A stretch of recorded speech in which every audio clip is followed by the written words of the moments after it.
He's Derek.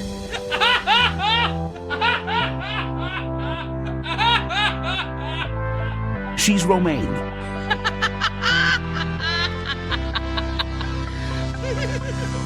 This is Derek and Romaine. 2.0, bitches. I mean, honestly, is there anything more hilarious than a labia? Not Ladies, really. am I right? Not really, Derek. Labias are kind of weird, actually. They can be very oddly shaped, and sometimes they can be dangly, and sometimes they can be real tied up in there. Labia up? is, well, not tied up, tight up Tight. in there. Okay, yeah, tight. tight. Like they're like right up in there, Ooh. like a cute little clam. So labia can actually be quite funny, Derek. You're not Okay. mistaken about that. All right. Well, I don't think it is appropriate for us to be making fun of ladies' parts necessarily. But here we are once again, Derek and Romaine. I feel like we've been talking about ladies' parts for 20-some years. We really have, plus men's parts too. And we're going to dig into, literally and figuratively, man's parts. DJ Reimer is with us in just a few minutes to talk about his many adventures as a stripper.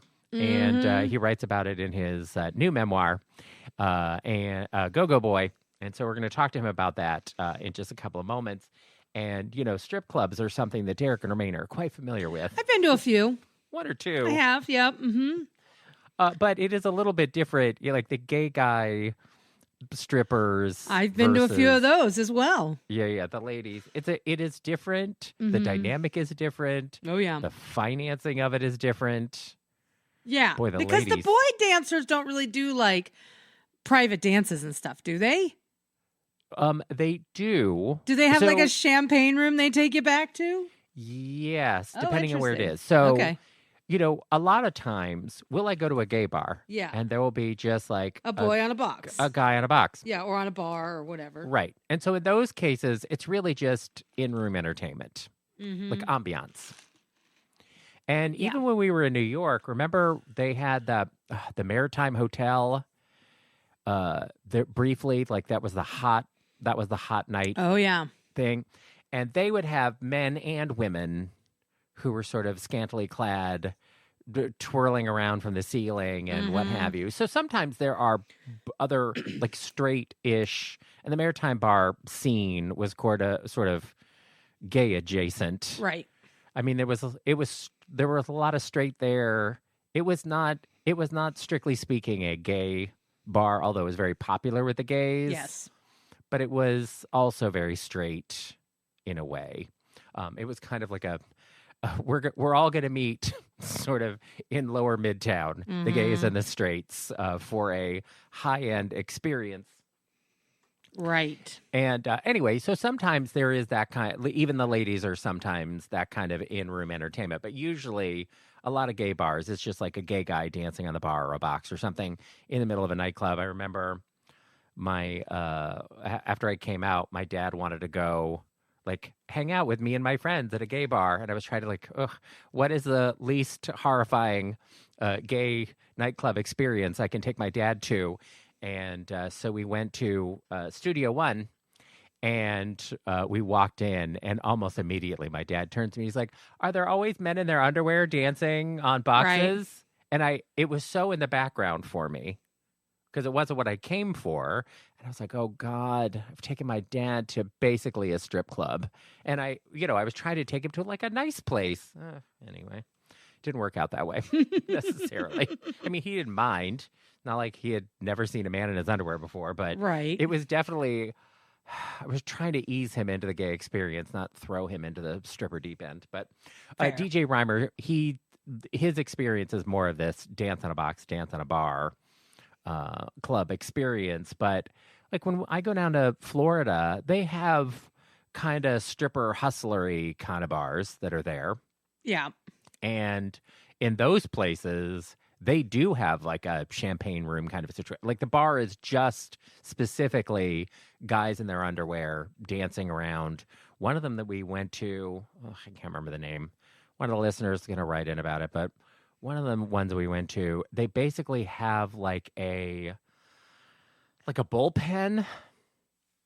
You okay? Literally and figuratively like a bullpen. And it's just, they'll have 8 or 10 guys in their G-strings in there. and they're all dancing, and the crowd is sort of around this bullpen Right. and tipping them and whatever else. But yeah, it's just like a corral of hot guys dancing around. Oh, that sounds horrible. Well, I mean, yeah, if you're into hot guys, but generally speaking, like I go there and they'll have, it's a lot of hot guys in their underwear. Right. But usually there's not more than one I'm even passively interested in. I mean, most of them I'm just like, meh, this is not really my thing. Not really your thing. No, I think South Florida, they're going for a different demo. Right. I don't think I'm a South Florida stripper demo. Yeah, probably not. Yeah. Probably not. Listen, I like going to a strip club, but I also don't like going to strip clubs. So I like it because I love pretty ladies, obviously. Pretty lady. But I find going to strip clubs, it makes me feel a little uncomfortable. And the reason for that, I think, is because You feel like you have to take your top off? no, not that. I just feel like it really is the objectification of a person. And as much as I love objectifying women, we all know that, I also feel a little uncomfortable about it because it's wrong. And I know it's not right to just objectify women. They are people with feelings, but Are they? I mean, I think so. So I really, it's kind of a double-edged sword for me. On one side, I love the way it cuts. On the other side, I don't. So it's a little awkward for me.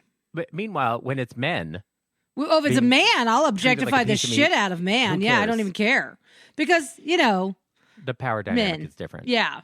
Yeah. But if it's a woman, I'm like, oh. But then at the same time, as a lesbian, when you go into these spaces, like with women dancers, I would say probably 50% of the women dancing in strip clubs are at the very least bi. And so what's interesting is they tend to be much nicer to other women. Like if a woman wants to dance because it's less skeevy to them, like they'd rather dance with a woman because a woman's not going to come in her pants when they're rubbing up against them. Sorry, but guys do that shit all the time. Yeah, well, yeah. And it's gross. I've had a lot of friends who've worked as strippers. Trust me, they've told me stories and I'm like, bleh. I mean, the real problem with that is then you're not going to make any more money out of them because they already came. Right.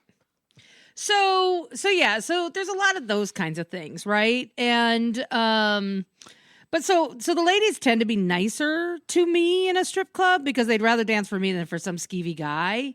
But at the same time, I also have to respect that they'd rather dance with me because I'm not going to be like a skeevy guy, and so I can't be like a skeevy lady, if that makes sense.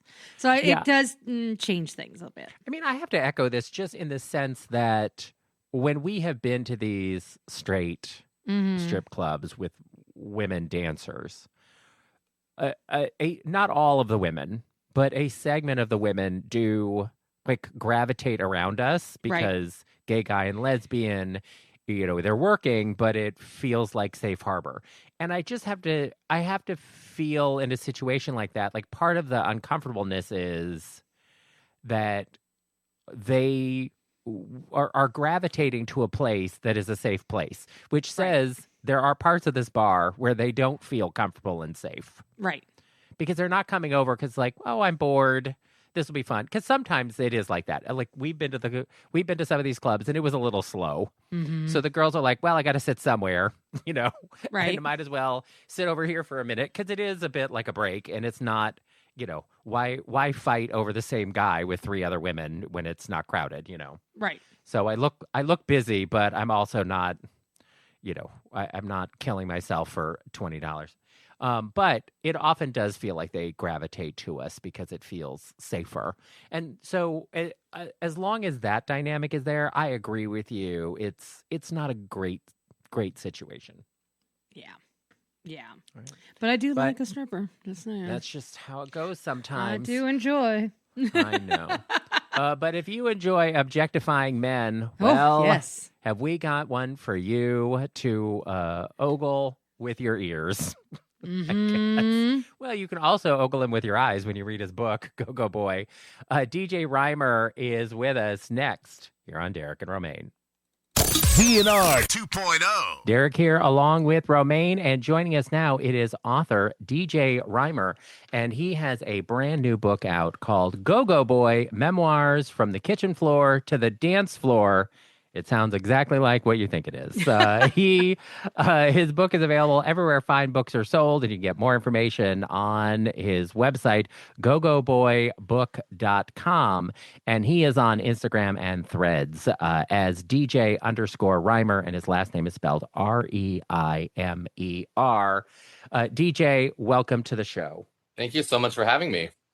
You bet. Now, we should mention that you came to our attention because of one of our listeners in the Los Angeles area, Lil Old Larry, formerly of Pasadena, who is in the Gay Men's Chorus with you, correct? That's correct. We are course buddies. Wonderful. Now, he has called into our show many times. He's been on one of our cruises. Please drop a dime on him immediately. What should everyone know about him? Larry's great. I mean, obviously, when people look at him, they just think, oh, another Stanley Tucci lookalike in Los Angeles. You know, they're a dime a dozen, but he really is a diamond in the rough. I really can't say enough good things about him. It would be a very, very long podcast if I listed all the things that I love about Larry. All right. Well, that's nice. That's a lovely way to talk about Little Old Larry. I mean, he's kind of a bitch sometimes, but you know. We know. Don't worry. We know. In other words, he is every gay man who has ever existed. Okay. Yes. So you have this new memoir that is out. What prompted you to want to write a book about your life? Great question. So my experience go-go dancing really fell out of the sky, really. I really wanted to be a diplomat. That's kind of what I went to school for. I studied abroad for many years. I got a master's degree, and then I spent a year and a half unemployed, you know, going on job websites and job forums and applying to a million places and going to networking events and just not really getting anywhere. And during that time, I had a lot of free time on my hands. So I just ended up going to the gym a lot and, you know, started being a little more confident in my body and started posting some photos. And then a friend of mine from my earlier years said, you know, there's an opportunity to go dance this weekend. We need an extra dancer. Are you interested in it? And so I, you know, life kind of took me in a different direction. And so after whole host of many sequence of unfortunate events, I ended up in LA go dancing. And it started out as a blog, actually. I was interested in doing a blog because even people in the West Hollywood area that go to the bars, you know, if it's a day that ends in a Y, they're at the bars, you know, would ask me questions about life as a go-go, you know, what's life like backstage? Do people tip you well? You know, do people make you uncomfortable? And so I found myself answering the same 10 questions. So I wrote them all down, about 10 or so frequently asked questions. And then after a while, I started answering them, wanting to do it as a weekly blog, but then I discovered that I had 10 pages written and I only answered a question and a half. So while I was kind of piecing all these things together and figuring out this is kind of more of a narrative. This is a little bit more of a story of finding one's place and sort of allowing life to take you in different directions and enjoying the people that you're with along the way. I think it's crazy that you went from being a potential diplomat to a go-go boy. Like those are on totally opposite ends of the spectrum. Are they? Yes. No. Yes. I mean, Aren't they? One day I'm studying for the Foreign Service exam. The other day I'm shopping for which G-string, you know, would look better on my, you know, posterior. It's certainly. And then after I finished the book, I sort of saw it as a sort of a reverse Pygmalion or reverse My Fair Lady, where, you know, the classy sort of, you know, clean cut, you know, civilized, you know, go-go boy, boy ends up, you know, turning into a go-go boy, you know, a little bit of a. Now, do you think you could ever go into being a diplomat now after having been a go-go boy? I mean, certain countries might actually welcome it. I mean, Argentina might be fine with it. You know, I don't know if they're going to be calling my name in other parts of the world, but you never know. I mean, that could be a selling point. I'm not sure. Not sure what life's going to be like in 10 years.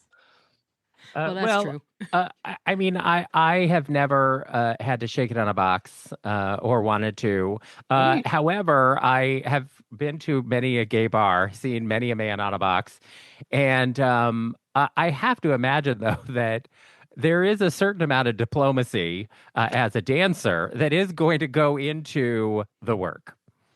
100%. Yeah. I mean, a lot of the boys that I've met are introverted actually, and as soon as they're off the box, they just make a beeline for the green room and just, sit there and play Pokemon Go.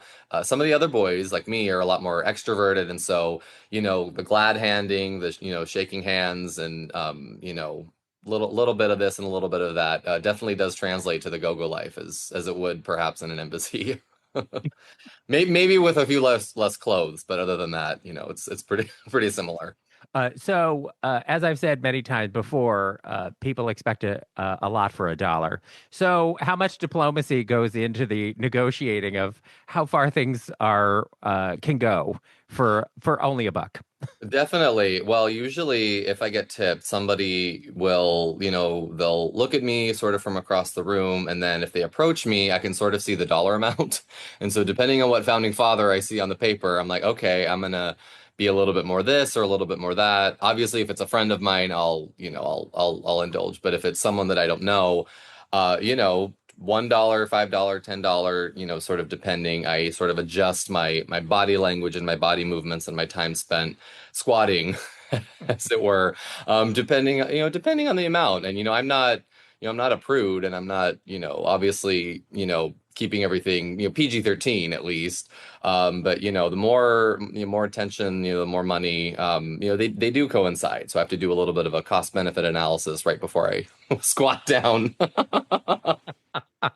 It's a good lesson in life, I think. Now, you said if they tip, have you had situations where like the tipping is not happening, like the bar is slow, the tips are not happening? Like how does that make you feel when you're up on the box and nobody's moving over to try to shove $1 in your home? Definitely. So, I mean, it depends on the bar and it depends on the night. I mean, obviously, I've never been in a situation where the other boys are getting tipped and I'm not. That hasn't happened. So that's at least nice, because there have been nights where all of us collectively make very little. I think the lowest amount I've ever made in a night is maybe $3. Oh my God. Yeah. That bar is, I'm not going to name it, but that bar it's very, very small, and it's very just not super conducive for sort of clubby sort of vibes. So that was not the greatest night. I don't think I've ever gone a night without a single tip, because sometimes even like the bartenders will come over and they'll just be like, seeing how lonely we are, and we'll just, out of pity, give us a couple dollars. But yeah, obviously, you want more tips, but I sort of grew up in a theater community that taught like you give 150% if you have one audience member or a million audience members. And so I've kind of continued that throughout, but it is definitely a lot more, I would say, encouraging to keep going a little bit more when I get tips. Now, the law recently changed, so these tips for dancers are also tax-free. That's right. As somebody who has worked as somebody who dances and gets tips, how much of a factor do you think that will be for people in their tax filing, generally speaking, who dance on boxes? Not major, I wouldn't say, especially because before the tax on tips issue, I've said, okay, well, if the IRS wants this, then feel free to take them. You just don't want to know where they've been. So that's been one thing, sort of moving forward, that we're, we do make a lot of our money from the tips, and we make not only the tips, but the people and the customers that are coming, that are giving us the tips. A lot of them are regulars, they sort of follow us regularly. So we maintain a following with them. And so the more of a following that we have, the more tips that we make. And in theory, fingers crossed, they come and they're regular. But I'm very grateful that we won't be taxed on those tips. But yeah, the IRS would have to do a lot of UV lighting for. That's terrifying. That is terrifying. And drying. Yeah. Here's the question I have. So you were going to be a diplomat, then you start working out, and then you're like, okay, yeah, I'll give this go-go thing a try. Mm-hmm. How do you feel as a dancer? Are you a good dancer? Because like I am a horrible dancer. And I don't think I could ever be a go-go girl because frankly, I can't dance. Yeah, well, you and I are in the same company. I can't dance. In fact, the very first line of chapter one is I am not a dancer. I'm very clear up front that this is absolutely even more, ironic that I'm in the position that I'm in because I'm not a dancer. Growing up doing theater in the Central Valley where I'm from, I loved singing and I loved acting and I loved dancing, but I was really only good at two of those.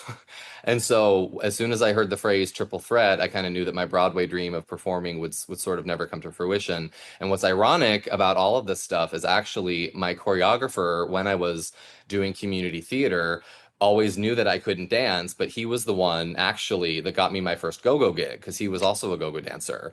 And so when he called me and said, he was the very first gig that I ever got, he said, "There's this opportunity if you want to go." I was like, you know how I dance, right? Or lack thereof. Like I'm not, I mean, obviously I do have rhythm, but I can't twerk, I can't use the pole, I'm not spectacular in any way, but I can thrust and I can, sometimes that's the only move you need to do for some of these jackals, but that's really all you need to do. I mean, and it's less of being a dancer and more about having a dancer's attitude. So even though I can't dance, I act like I can dance, and the confidence I think is sort of what people are driven to, and overcompensates for the lack of So formal you're dance. faking it until you make it is basically what you're saying. 100%, Yeah. 100%. Okay. Yeah. Yeah. Yeah. Okay. So I could fake it too, is what you're saying. Okay. Got it. All right. Go for it. And, Okay. dealing with your own self-image and your own self-confidence is a big part of what you wanted to express in the book, right? Big time. Certainly. I mean, that's definitely a core theme of the book is self-esteem, identity, and who you are on or off the box. How And did so, it change? I'm just yeah. curious. Like, how did your identity change before and after all of this? Well, I think a big reason why I talk a lot about in the book about how I spiraled and I drank a lot, I was depressed, I was sort of pushing friends and family away and just kind of retreating to my room. I think a lot of it was because I was having a bit of a crisis of identity. I tried really, really hard to work on my brain. I studied Chinese, I studied Spanish, I lived in several different countries. I got a master's degree where I would spend hours and hours and hours on one single problem set. And then after I graduated, I kept looking in the mirror. I'm like, why am I not in a business suit right now? Why am I in my birthday suit? And that was kind of the fact that I couldn't recognize who I was in the mirror, I think was part of the issue and why I started to spiral. So that self-image, I think of sort of of accepting that I can be both. I can do both, and I don't have to necessarily throw my brain out in order to do this profession. And So in you fact, could be smart and pretty. and right there you go. I call it Elwood syndrome, right? It's like it's okay to be both, right? And staying true to yourself along the way. And absolutely, in terms of this journey, I've met a lot of other go-go dancers, a lot of other friends of mine that have other professions. Some of them, one of them's an accountant, like one of them's a lawyer, like some of them are in graduate school. Like you do sort of meet a lot of people who have been able to thread that needle between those two identities and those two completely diametrically opposed sides to you. Which side do you think is most you? Ooh, that's a great question that I've never fully been able to answer. I think that I don't have to decide. I think what I've learned is that I don't have to decide. Fair. Yeah, I think both. The fact that I can, listen to NPR as I'm rubbing baby oil all over my body and counting my tips. We can do both, right? Yeah. Or like I'm counting my tips and I'm like, all right, I hope the Fed doesn't, raise or lower rates. Like the fact that I can exist in both, I think is what makes me me. Now, I do think, though, you have a really important message for young people as part of the book about sort of what your expectations of what you think being an adult will be when you are a teenager or heading off to college versus what the realities of being an adult and the work environment, all of that kind of stuff, how it doesn't always turn out as you think it's going to turn out.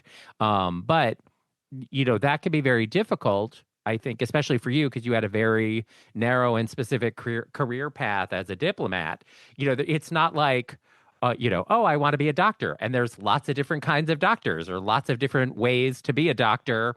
And versus if you want to be in the foreign service, the U.S. only has one foreign service. You're either in or you're not in. Like it's a lot more binary in that way. So what do you feel is sort of the lesson that you can impart for yourself about a young person building their identity for the future and how to manage their own expectations about what outcomes might be ahead?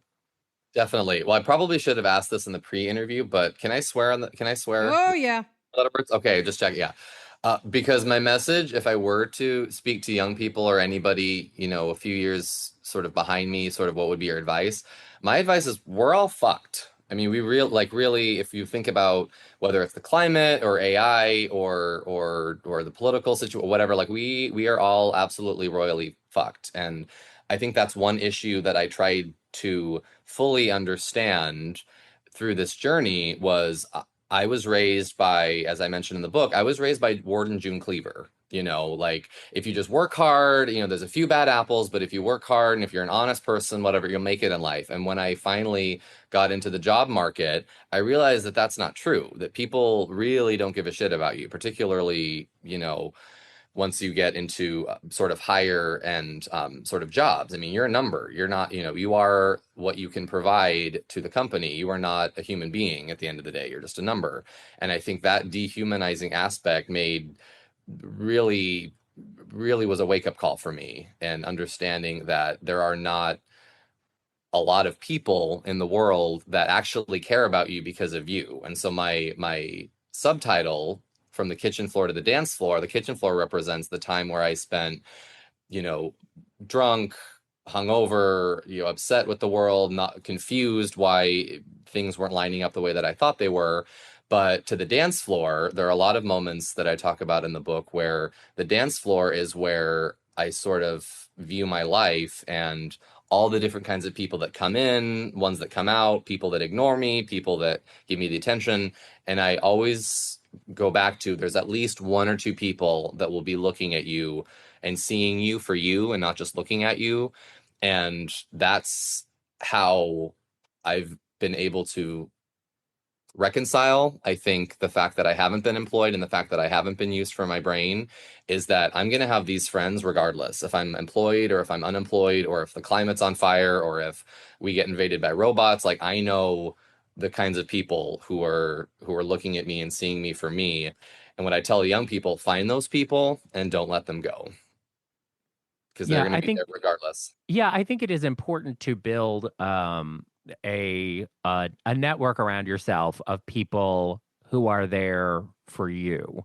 And it is very easy to fall into various identities. And this is, obviously, being in the LGBTQ community, we are driven to a certain degree by identity. We are driven into communities by our identity. So I'm not saying that that's always like a negative thing, especially for something that is fixed or more fixed as it can be for people around gender, sexuality, or ethnicity, or anything like that. But I think that one of the identity traps that people can fall into is building a lot of their self-worth around their identity as something that can fall away quickly, like being a spouse or a career or those kinds of things that are tangible and real, but also can shift away from you at a moment's notice. And if that is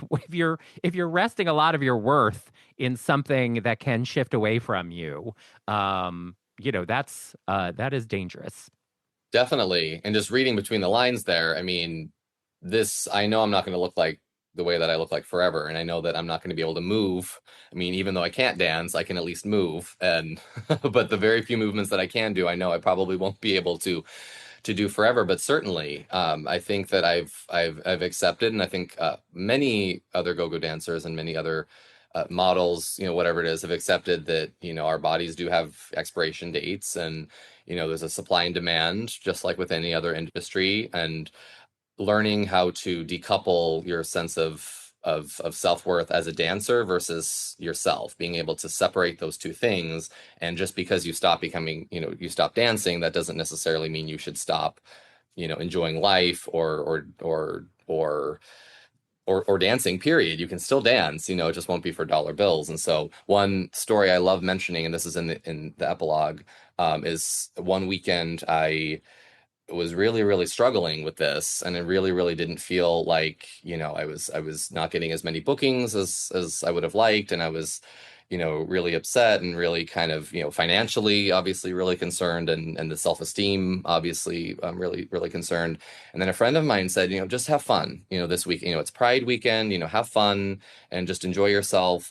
And I ended up saying like, okay, fine, I'm just gonna whatever. And then I ended up miraculously getting booked to sell shots and being a shot boy one weekend. And I actually ended up in a freezer with a celebrity that I won't mention. You'll have to read the book, but I actually ended up mostly naked in a freezer with a celebrity. Huh. And had I just given up and just said like, oh no, like, poor me, like I'm, my career is ruined, I'm never going to dance again, da da da. My friend just said, have fun, enjoy yourself. We're going to enjoy the weekend with you. And I hate it when my friends are right. And they ended up being proven right. And, it just reminded me that, yeah, again, those friends are going to be there for you regardless of if you get booked or not. All right, here's the question I really want to know. Mm-hmm. You're a go-go boy.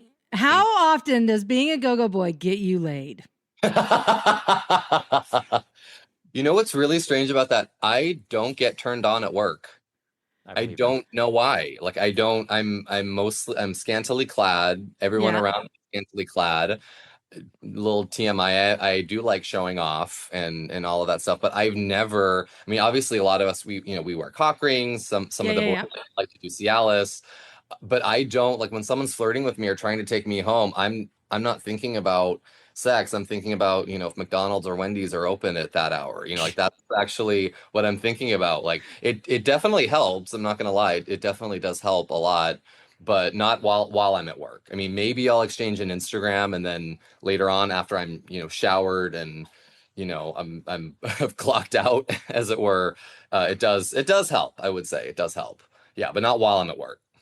But I would imagine that's like a bank teller. Like the money in the drawer is not money. Like you're not thinking of it in the same way that you would think about money in your wallet. But if you are, then you're probably going to steal money from that bank. Like I think it is healthy to have these kinds of mental separations in those kinds of environments. Romaine would not be able to maintain that because nope, she would I always would not be horny. I'd be like, hey, sexy lady. Yes, we can have sex. Absolutely. Yeah. And so, and some of the other boys do, and some of them, like to, get it on like right afterwards. But like I remember one time I was dancing at a pretty famous bar in WeHo. It was really, really big and really, really crowded one night. And this guy was sort of flirting with me, and he was giving 5s and 10s, so I gave him a little more attention. So we were chatting, and I'm being a little flirty and all that stuff. And he's like, "Hey, baby." I'm like, "Hey, how's it going?" And he's like, "I'm here with my friends." I'm like, "Ooh, are your friends sexy too?" I'm kind of flirting back and forth. And he's like, "Yeah, like we're gonna go to another bar after this. You want to come with us?" I'm like, I don't know, maybe. And he goes, "Are you lying to me?" And I was like, "Yeah, I really want to go to Taco Bell right now." But you're really handsome, and there's a lot of other handsome boys here that aren't, that don't want a Taco Supreme. Yeah. Oh, and you don't want to be having gay sex after Taco Supreme. Yeah, well, I'm a top, so oh, okay. In that case, it's all right. It doesn't affect me as much. Yeah. You don't necessarily want to take a date to Taco Bell. Is what That's you're saying. true. No. Watch me eat Taco Bell. Yeah. So charming. Now, there is a not surprising go-go dancer to porn star pipeline in the Los Angeles metro area.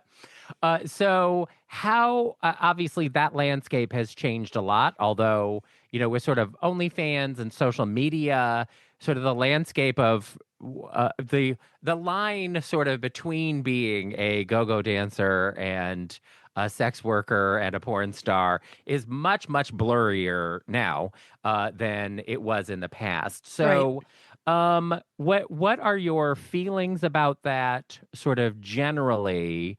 And do you think that being a go-go boy was easier or would have been easier in a pre-social media, easy to find people environment versus what we have now?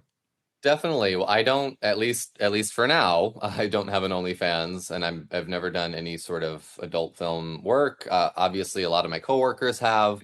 Sometimes I do wonder how much, and I haven't talked in depth with enough boys to make some sort of analysis about this, but I wonder how much of it is a chicken or an egg problem, because there are some OnlyFans people that go into GoGo because they have such a following. Sometimes it's actually the reverse, where it's like, oh, like this guy has tons and tons of followers, and then when people see a particular star on OnlyFans, and then you see them out in the wild, it's like, oh my God, that's so and so. It does draw people into the bars, and vice versa.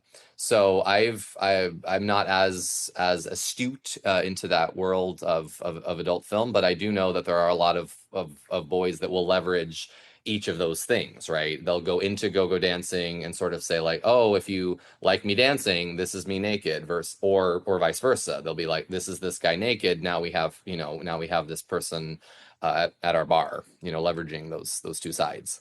Do you ever get like a little jelly when there's like a featured dancer that comes into your bar and then all of a sudden they're getting all the attention? Obviously, I think we're always jelly regardless. Yeah. That's definitely a big, theme of like I've been in situations before where everybody's kind of like, smile. Yeah, everybody's nice. I've never had an issue with people, being, like, you're not pretty enough, or like, why are you here? Like, I've never had any kind of like burlesque, what's her name? What's that actress's name? Kristen Bell. Yeah. Like Kristen Bell in Burlesque, where Oh, she's yes. Christine, and she's like, you're not good enough. Like, I've never ever had that issue. But there definitely is, there's boys that are skinnier, boys that have better, more defined, body parts in certain areas. Some guys are more blessed in certain areas, let's just say. And so that's definitely a theme. But I remember my very first time dancing, and there was this guy, and he was so gorgeous, had just very defined body. Like, if I could just have his body, I just would be giddy as a schoolgirl.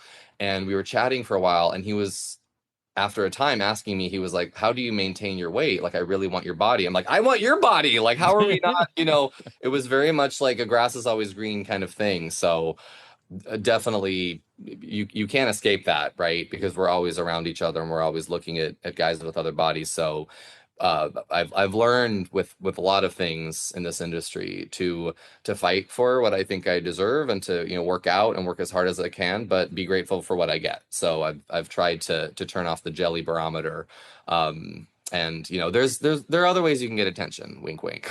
Yes. Okay. Here's my next dumb question. I have lots of them. Woo! How many, or have you ever fallen off the box? Yes, I actually have. So.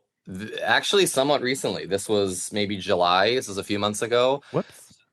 So I was dancing at a bar, and I was the only dancer that night, which gave me even more attention while I was falling off. If there was another dancer, at least we could have played it off. But so what happened was, I was on my break.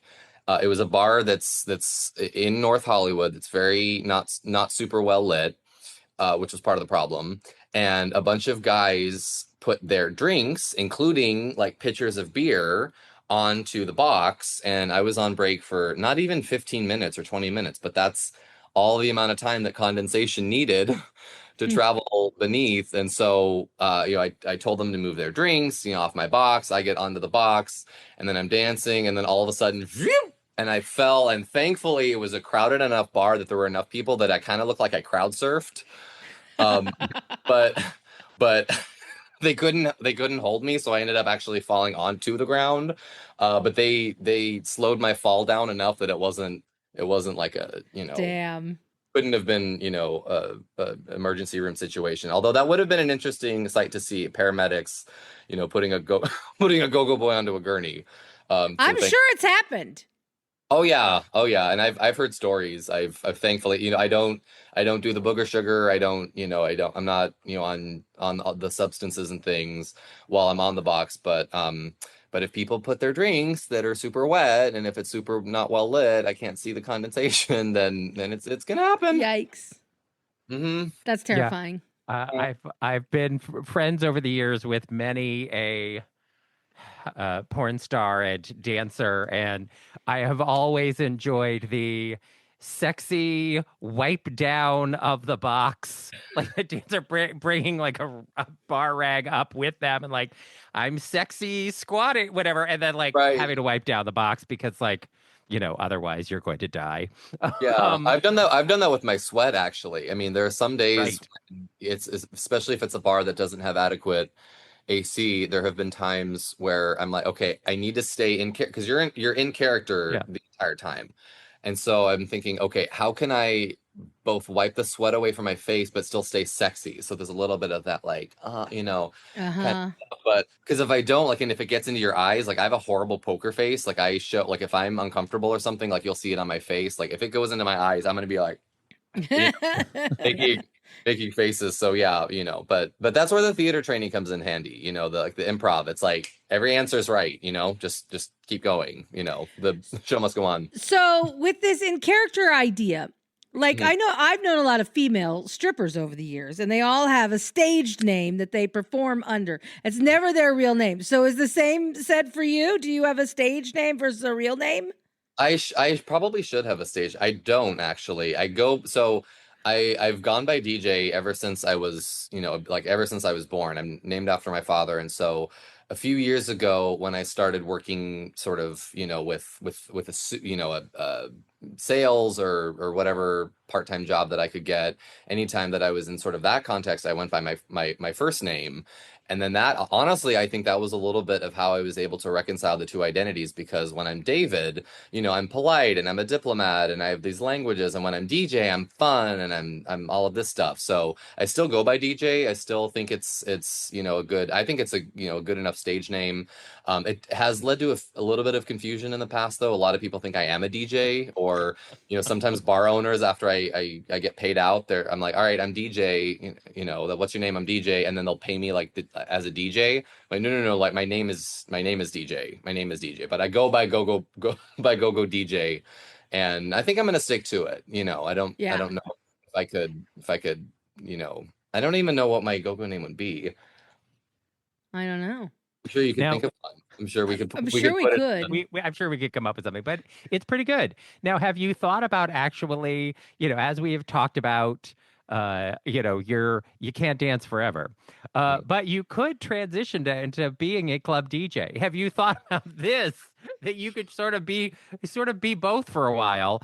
This happens with porn stars, where they are active performers and then directors sort of at the same time, and then they jump in if somebody doesn't show. So have you thought about like the other avenues of branching out your career into something that might have a little more longevity on this side? Definitely. It wouldn't be DJing, and I'll tell you why. When I was in high school, I was a DJ for our homecoming dance little party thing, and because of my name, everybody got so excited, like, oh, DJ's finally going to be a DJ, like the prodigal Oh son's come God. home, like he's finally going to embrace it. And it went so badly, like so badly, that like I can't even. It was on the school's computer that we were playing this music, and I don't know, but the Norton antivirus decided to just be super needy that night. And it would usually happen right before the beat was about to drop, and right before, so everyone's getting excited, and then doo doo doo doo. And I was like horrified, and people were screaming at me, and I was like, no, this is like my nightmare. This is, as a performer, like the audience wants something from you, and not only can you not do that, you're actually making the problem worse. And I just, it's one of those things, like I get little flashbacks that I'm like, no, never again. But yeah, I'd be open to something else that wouldn't Look, get me. I'm not a therapist, but I think that you should leave this in the past Yeah, and I'm like, create a yeah, new future for yourself here. right, that's good. Yeah, but I'm open to, I mean, I enjoy nightlife, and I enjoy all of that. And I like writing too. That's the other thing that I've Right. definitely found on this journey, is that I like writing, and I like writing about, complex sort of characters. I like writing about, community and adventure and all of that kind of stuff. So definitely thinking about keeping some things lined up for after I decide to retire, because we don't get 401ks, contrary to popular belief. That is a real shock. Now, with the writing, because you did when you were younger, you did a bit of writing too, creative writing, and that sort of is part of what spurred you to want to do this blog and then to write the book. So, what were your first steps into creative writing that you did, and what future creative writing would you like to see yourself do? Definitely. My little tiny town that I grew up in was very much a small town in every senses of the word. I mean, like everybody knew everybody type of thing. And so we didn't have a whole lot of money, but we really did have a lot of leaders in the arts and leaders in creative spaces, dancing, theater, marching band. Our marching band at one point, we did the Rose Bowl. We did, lots of places. Yeah, and teeny tiny town, very very very a la Mr. Holland's Opus kind of vibe, where if you have the leaders in those communities that sort of create those spaces for creativity and ingenuity to thrive, everybody else picks up the slack. And so I had oral interpretation, speech and debate. I had a lot of really great teachers and mentors that basically told me, I could be anything I wanted to, but also obviously, helped me with my shortcomings, helped me with my flaws, and helped me perfect my craft. And so I did a lot of speech and debate. I actually wrote the fall play when I was a senior in high school. We had a small town community theater that has, somehow withstood this test of time miraculously because of how in love we all are with it and with each other. So I wrote a murder mystery for that, because obviously royalties and things are really expensive. And so I did that, and that's been great. That's definitely the roots that I've had. And so it's allowed me to have, I think, the confidence to know that I could write a book if I want to, and I think if I hadn't had that community growing up, I don't think that I would be as confident to start, much less finish a book. And so moving forward, that's definitely been the energy that's been thriving me, is that I know obviously I live in LA now, but I haven't forgotten my roots, and that's sort of what's propelling me to pursue other endeavors in creative writing in the future.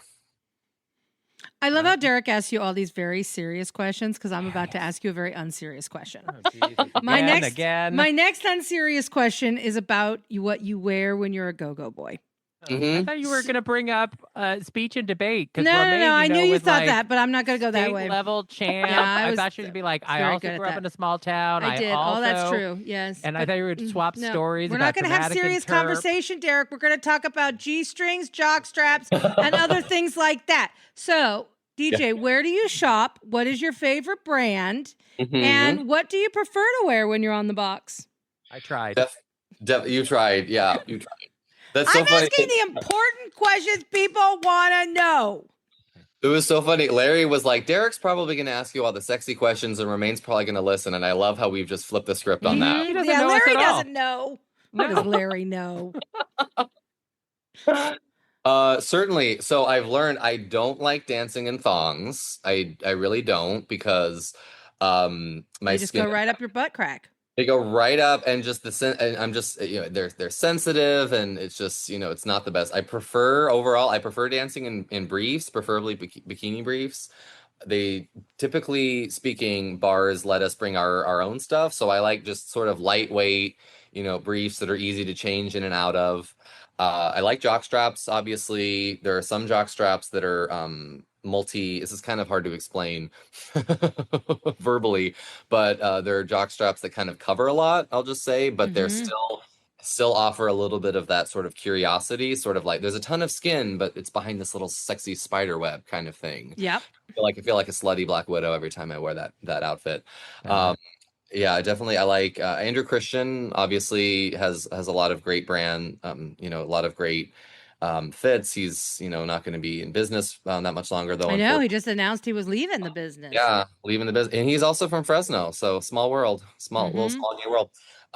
So yeah, briefs definitely, and then there's a photographer and director artist friend that I work with called To the Nines, and his he does a lot of different underwear, swimwear. He designs these massive harness lines that he makes, personally, and those are great to dance into. I feel super super sexy in those as well. Nice. Mm-hmm. How many costume? I'm gonna call them costumes. How many costumes would you say you own? Oh, I've never counted. I probably should. And it's a little challenging to answer because anything could be a costume technically. True. And, like my swimsuits, I guess, could be a costume, and some nights socks could be a costume, Yeah. there's lots of different sort of costumes. So I guess it would depend on how you define costume, number one, and then after that I could probably check. But What is your favorite and makes you feel the most sexy? ooh, I have a leather harness that I love to wear with this old school black jock strap, and this sort of leather strap that I wear on my leg for extra tips. If I know it's going to be a busy night for tips, I like to have this leather strap on my thigh, so just in case my undies run out, I have a little I have a little backup plan before I head to the bank for the dressing room. So probably that's the feel I feel the most sexy in, with these little black sort of combat boots. That's I feel most in my element. Nice. In the backstage area, how hilarious is it when the guys get there and then start shaking the money out of their bodies? Yeah, I mean, we're like used to it now, but when I first started dancing, it was kind of funny. That was like, all right, take 15, and then we're, pulling the money out. Um, I've been in rooms before where guys have had to squeeze their money because it's so wet, like especially when we're so hot, they have to like squeeze the moisture out because it's so thick and it's so nasty. And Oh, yeah, I'm exactly. horrified. Oh, I was too. I was like, well, I mean, I get it. And I'm not, I don't like musk. I don't like sweat. I don't, I like to be dry and clean and all of that stuff. So that was definitely a rude awakening for me. Like, oh my God, I think that's why the liquid lady coming out of a dollar strippers. bill. I think that's why the lady strippers use a lot of the body powders. Like I don't know if because every time I've gone to like a lady stripper place, they all have like a body powder on it. I'm like, they smell so good. But I think it's dry as because a of this desert. reason. It keeps them dry and not sweaty. Yeah, well, I think a little bit of that also is that sometimes with guys, the sweat actually makes them look and feel sexier, and sometimes guys actually try to look more Glistening. moist. I don't like using that word at all, but I they said look a little glisteny. bit more right? They like to glisten and the shiny aspect. I mean, when I do photo shoots also on the side, there's always, oils and sprays and stuff to make us look, all moist Stick and all down. that and all that stuff. But yeah, definitely. I think it does help with that as well. And then it is kind of funny though, like backstage, you would think, like everyone's horny and everyone's like, oh, like we're all gonna. And No. most times people are like playing Pokemon or watching TikToks or texting. It's actually very much similar to the dressing rooms when I was doing theater. Like, all right, let's talk shop. Backstage. But sometimes I will miss a dollar and I'll be like driving in the dressing room or driving home. I'm like, is there a tag in this one? Oh no, there's another dollar bill. This one. Do you guys in the green room? Do you guys talk about who to avoid at the bar? Like, ugh, gross Steve is over in the corner. Don't go over there. Call it Steve. I don't know. I just made up that name. Poor Steve. No. Sometimes we'll say like this person like is giving too much attention but not tipping. Those are actually the people that we're always targeting. Like, all right, this so and so is being super handsy and isn't tipping. Avoid, red hat over there or blue shirt in the corner. Those are the people, and we definitely look out for each other. There is definitely like that. I've never felt like I got more tips or like whatever. There definitely is a lot more of that camaraderie, and if there is someone, we'll usually talk to security before we talk to the other boys in the dressing room if we ever feel. Do you ever get propositioned to go home with people for money as if you are a whore? I'm trying to. I think that's only happened like once or twice, and usually it's in the context of like, oh, like I tipped you a lot, like you wanna go to my place after. But again, it's like I like sex and and being naked. It's like I've already been naked all night. It's like I kind of want to go home and just, snuggle under my sheets after a warm shower. I'm not thinking about that as much. And sometimes like I'll add people on Instagram if they want to follow me and if we want to hook up later. But I've definitely So given you off haven't the had vibe that anyone be I'm like, still, listen, I'll give you $5,000 for the night. ooh, pretty woman. Yeah. Yeah. That's very Pretty Woman. I'm Woman. just trying to ask the important questions here. I mean, I still have student loans, so Yeah. never say never, but but now that this is, if I ever do become a diplomat, that might become an issue. Yeah, it might. We're all horse to someone at the end of the day, right? Yes. I mean, that is true. All right. Well, DJ, I am glad that you have joined us to talk about your book. This has been illuminating. Now that we spent all this time together, you did allude to Larry, trying to tell you about us beforehand. So now at the end of the interview, Oh God. how have we been beneath, met, or exceeded your expectations here? Well, I mean, as I mentioned earlier, you've kind of inverted them. I was fully expecting all the sexy questions to be Derek, and I'll remain to be, like, so what is the meaning of life and whatnot. Yeah. So No, I can't believe Larry would misrepresent me in that way. I agree. Frankly, I'm appalled and horrified. Hello, I am known as the dildo whisperer for a reason.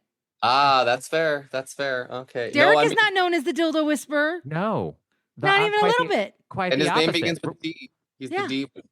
Yeah, the D whisperer. No, you've all been great. And honestly, like that's what this interview just kind of, is the icing, on top of learning the lessons of like sometimes things are unexpected and sometimes the unexpected makes things fun. That's how I ended up as a boy. It was not ever a dream of mine. It was just like, all right, this is happening now. You weren't expecting it to happen, but it ended up being more fun. So I've loved all the slutty questions from Romaine and all the deep questions from Derek. And from a go-go boy to an author.